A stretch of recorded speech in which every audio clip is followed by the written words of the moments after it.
Hello humans. Today I wanted to talk about this right here, the Czechoslovakian Rybička. So, Rybička is a pocket knife that was produced in Czechoslovakia starting around the early 1920s in the cutlery workshop of Jan Maximer. I'm bad with the Soviet bloc names, but I think I got it. And it gained popularity in the next couple of years.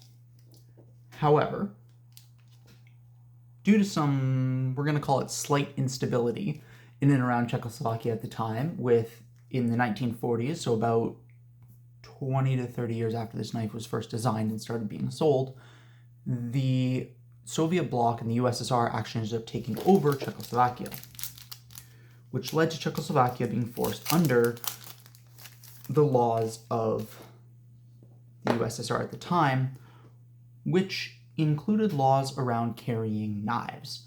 So specifically, there was a law against carrying any type of knife, which was lumped under the law against carrying melee weapons, which could be punishable with up to 5 years in a prison, basically, or more accurately, I guess, a labor camp. However, these little knives continued to be made. They were commonly given to small children in and around the age of 8 to 10, and they were used quite a bit for mushroom picking, which is a very traditional Czech hobby. Now, that's interesting for two reasons. The first of which is that the Soviet Union put a lot of energy into stamping out individuality amongst its people. This is true of any communist regime, and the fact of the matter is that satellite states like Czechoslovakia, or the Czech Republic as it is known now, had a lot of governmental oversight on the type of things that people were allowed to do. So ignoring the fact that this was a knife that was handed with a fair amount of ceremony to children, it was also very, very much a Czech thing. These were made in Czech. In and around the later half of the 20th century, they were starting to be produced in Slovakia. But even then, they were quintessentially Czech blades and tools. So the fact that they were allowed to be produced, for one thing, but even beyond that, the fact that they were allowed to be produced, sold, given as part of ceremony, and then used in a traditional hobby wasn't a very, very common thing under the Soviet Union. You have to understand that the Soviet Union stamped out individuality, as I've said. So having this type of thing, which was so quintessentially Czech, being carried by everyday people as, it's not a big knife by any means, but it is still a knife, and you could screw somebody up with this if you really tried. And yet it was permitted to be produced. And even after the beginnings of the Czech Revolution, or civil unrest in the early 1980s, they continued to be produced and permitted by the communist government, even after becoming a symbol of Czechoslovakian power and individuality and rebellion, which is pretty outrageous. Since the fall of the Soviet Union, the IP for the Rybička has actually changed hands a couple times.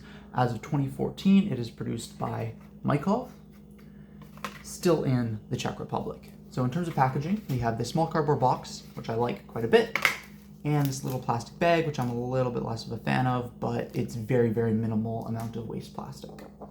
The knife itself is very small, clip point blade on a slip joint mechanism with no real half stop to speak of. It uses pinned construction and cast this sort of aluminum brass handles. The knife itself is surprisingly comfortable given its shape, and you can see the design there. It is very, very much designed to look like a fish. And in fact, the name Rybička literally translates to little fish. It's a very, very thin blade, as you can see. Even compared to my SOG Fielder, it is about half the blade thickness. And it does come fairly sharp. I mean, this is fairly thick cardstock, but even so, it is cutting it quite nicely, especially for such a small knife. It has a 7-year guarantee for structural failing, which is pretty good, and it does feature a 420 stainless steel blade, which is quite nice. It's what Buck uses on all of their stuff, and I appreciate quite greatly that we are getting that. In terms of marking, we have the manufacturer stamp, Mykov, Inex. A little bit of oil on the blade, which on a stainless is interesting, but I guess I understand it with the brass scales. No pocket clip, but it does feature a lanyard point so that you can, tie it off and have something to grab onto, which is useful, especially on such a short blade. As far as uses, I actually know a couple of people who do carry these as sort of apple picking knives, older farmers who carry these, to cut apples in their fields or whatever they so happen to do.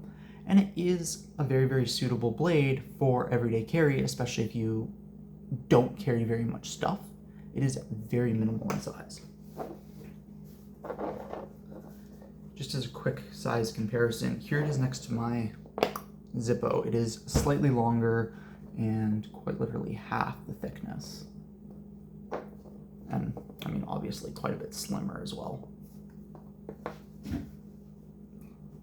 Overall, I actually think this is a fascinating piece of history because not only was it permitted to be produced throughout the entirety of the Soviet control over Czechoslovakia from 1948, all the way into 1986, I believe, or 89, but it was made and remained part of the public consciousness of Slovakia.